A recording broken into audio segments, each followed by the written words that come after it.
Hey guys, this is Pedro back with another interview. This time covering VCT Americas Stage 2 for playoffs. My guest at this time is Vic of Cloud9, this time coming off of their victory over 100 Thieves in the second round of the lower bracket to thus move on forward into the next stage of said lower bracket phase. And so, Vic, thank you so much for the opportunity for the interview and congrats on the victory. Well deserved, and it was one in which, frankly, I didn't think you guys were going to be able to do that comeback on Icebox, but we saw what happened in Leviathan. So who am I?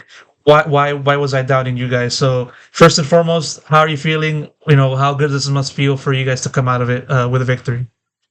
Yeah, definitely feels good, especially getting to 2 of them. I think most of us thought it might have went to the third map and that could have gone scrappy. Um, Even though we won, I still think we have a lot to clean up, and we just gotta keep being hungry for the next game. I mean, most definitely, it was one in which at certain moments it looked like 100 Thieves were going to extend this over to road, as you said, and obviously you guys Yeah, were able to find that extra mileage or extra energy to pull this forward, put some heroics too, added that into the plate, especially with nets like 1v2 clutch at the end of yeah. regulation.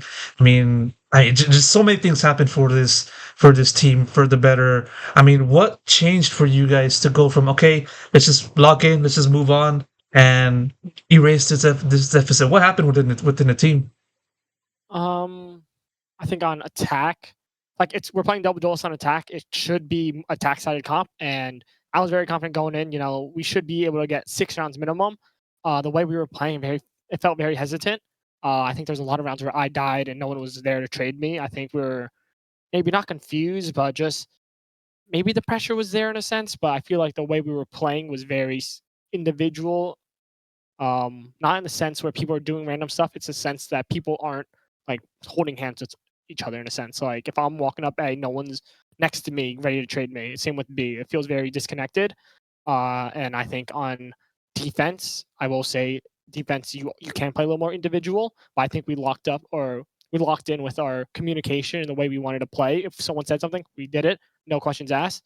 Um, and we did have a lot of heroics. I think we had Oxy's 1v1 against EU that like started it, I'm pretty sure, and Nets 1v1. But I think even for me, it gave me a lot of confidence back because attack was very like rough for me. Um, but I think overall, like I was so confident because I'm playing ISO. Like I'm confident in taking fights. It's just people wanting to like take fights with me in a sense, and I think people were able to do that. I think once the change happened, it felt like nothing was going to stop you. And like you mentioned right there, like using the ISO. I mean, second time we've seen you use that agent so far in this season. I mean, what gave you what gave you and the team the confidence to go for that route for you in that map? I think in general we were playing the harbor comp for a long time, even in stage one, or yeah, I think stage one. Um, and I think over time we played it for like 2 months. And it got very stale, and people kind of understood the meta. I think people started going to Omen, and not harbor. And we were thinking about putting me on Omen, and I was like, oh, like, it could be good. Plus, having Net on Viper is always ideal for us because we think he's very good on Viper. But one day we were all brainstorming different comps because some people didn't want to play the Omen comp, some people wanted to play double duel, some people like everyone's on different pages. And suddenly I think Imi and Francis, because I think most of us wanted to play double duelist on Icebox.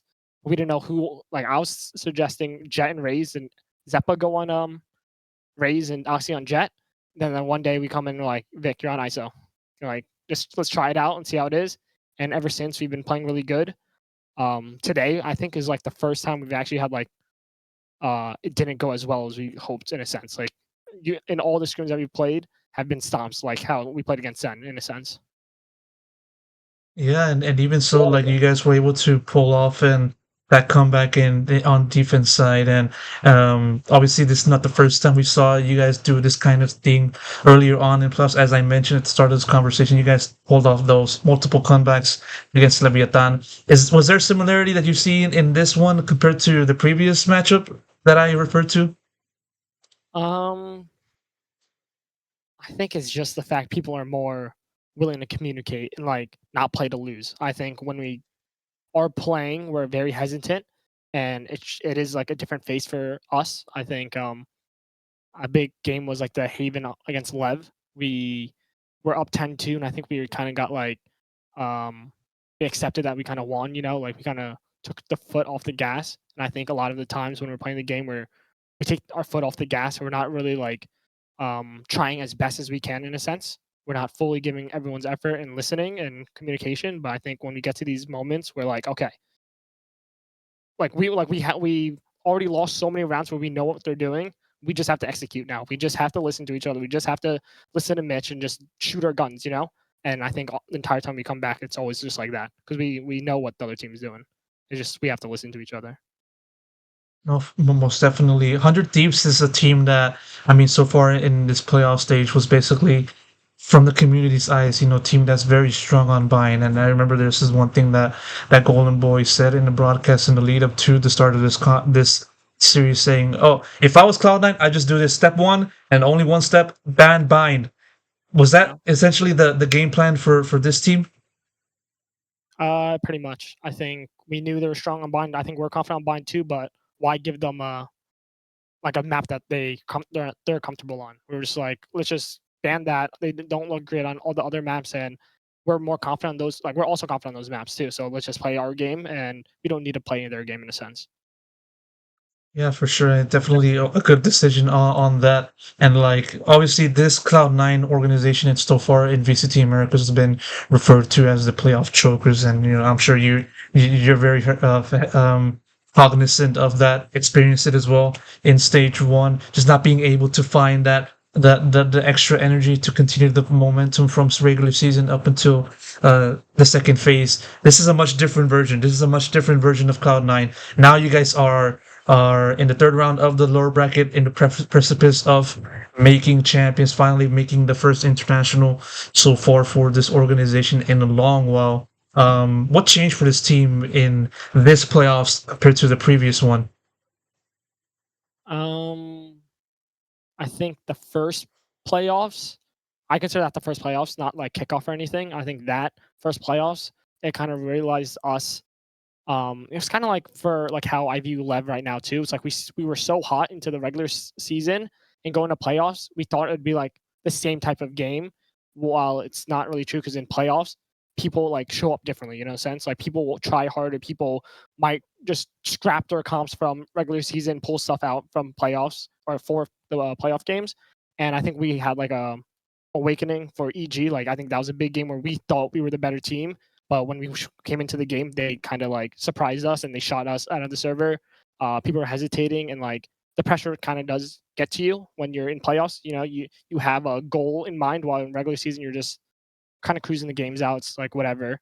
Once you lock in playoffs, you lock in playoffs. But now I think we learned that like nothing's free in a sense. You have to put in every effort into these games. You have to understand that. I mean, like you have to understand you can lose at any team. Like any team is strong if they made it to playoffs, and I think so far we've been showing great showing. There's a question made by Liz in the broadcast to Zeppa saying like, is the playoff curse finally broken? With this current version's good form in this stage two playoffs. Do you kind of feel as such, or are we not there yet? Um, for me personally, I don't believe in a playoff curse because I mean, I just like I'm a different variation of the roster. I guess I choked one state like one playoffs, but that was my first playoffs in a sense where we have like a whole new team with three new players. And now it's like we have to finally show ourselves. Um, so I don't really believe that. I think for what was the second part to the question? Basically, like, do you feel like, or are are you guys not there at the point where you guys feel like you finally broken the playoffs closer? I think yes, I guess like for the organization, maybe for the outside view, but I do think like even for me, I think a lot of players on the team too don't feel like they're at 100% yet, me included. I think I've been playing below average at my standard. I don't feel like I'm playing the best. Even Oxy, I think I've talked to Zeppa, but I think Net has been carrying the energy and he's been playing very well, and it's been helping us win these games. But I think for energy, if we want to make champs, I think everyone's got to be at their peak form. And right now, I think I've been showing like 70%, 60% of what I can be doing. And I think right now, I just have to get ready for energy for the last game. A good segue into the final question I want to ask you for this interview before I wrap this one up. I mean, after all of the talk about championship points and what the team has to do and what they got to do, what they want other teams to do in order to help them get to champions or masters and all that stuff, it has all come down to this final match. I mean, it's just one match. Yeah. Cloud9 NRG. Simple math. If you win, you're in champions. If you're not, you're done. So Yeah. I mean, it's a team that you guys have been able to take down early on in stage one in kickoff. Yeah. What are your thoughts on this opponent? Given that I feel like they're at a much better form compared to the old. Yeah, I agree. I think they've meshed a lot longer. I don't think we've played this iteration with Scuba yet. I think Scuba's a strong addition. I think Mata and Som have been in great form. This entire playoffs I've been watching. I've been keeping an eye out. But I do think we have beaten them twice. Hopefully, that can linger in a sense where a team's beating you, you want to beat them. The pressure's on them. I think we are going in confident as always, and we've beaten them. So I think we just got to do what we've been doing. And hopefully you guys keep doing what you've been doing, and that is win. And so, Vic, pleasure to have you once again for another interview. Thank you so much for the opportunity once again. Congrats on the victory, and of course, best of luck in next week.